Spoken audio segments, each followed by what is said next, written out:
How's it going, Renegades? Coach Pat here, and today we're going to do a quick review of Fernanda. Fernanda's in the middle of the screen with the gray shirt and the black wristband. She's one of our newer Renegades. She's very strong. She's been working on her strength over the past year. She can deadlift 2 times her body weight, and she's excited about rowing. Something I like about her stroke is she gets her arms prepared for each catch, and she doesn't really break them early. She saves them for the back end. Now, one thing that she needs to work on is that back end. Where does she actually finish the stroke, and how does she transfer her power all the way through to the finish? So if we slow it down, I want to take a look at what happens around her finish, so where she finishes the stroke. Let's look at it quarter speed. Here her arms are ready. She takes the catch. She's fairly connected, hips and hands.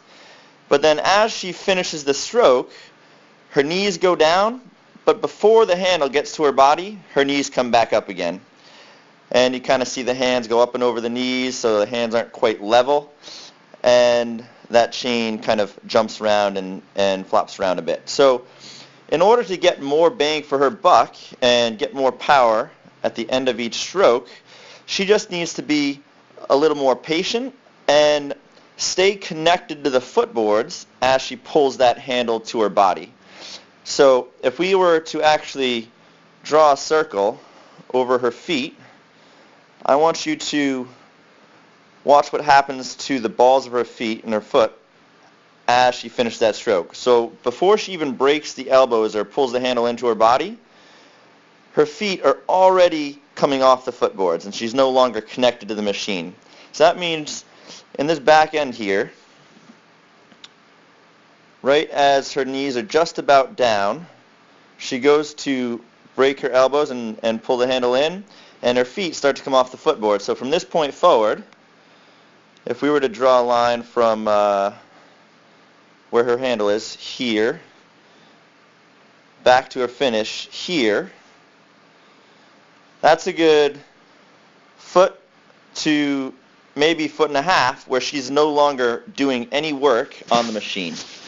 And so what we want to do is just make sure she's pointing those toes and keeping her feet connected to the footboards and legs engaged as she finishes that stroke. So she's got good drive from that deadlift ability, good power with the legs, but as she adds the body and the arms in, she's losing connection to the machine and to that chain, and she's no longer doing any more work on that handle or on the flywheel.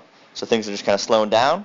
And it also allows that fan to already start slowing down, so she then has to rush forward and try and get set for the next stroke, which is hard to do. So we want to make sure she's getting power all the way through to the finish so she can actually have time to get her hands away first, sit up, and then have a little more control as she slides forward into the catch.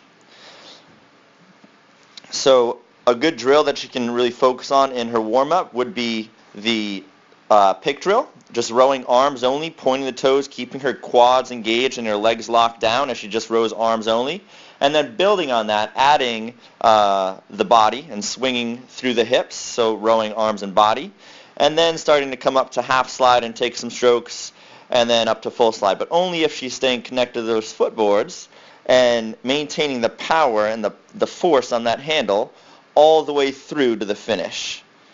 So that's something I'm going to ask Fernanda to work on, and hopefully she'll see some good improvement in her efficiency and her power per stroke as she improves that.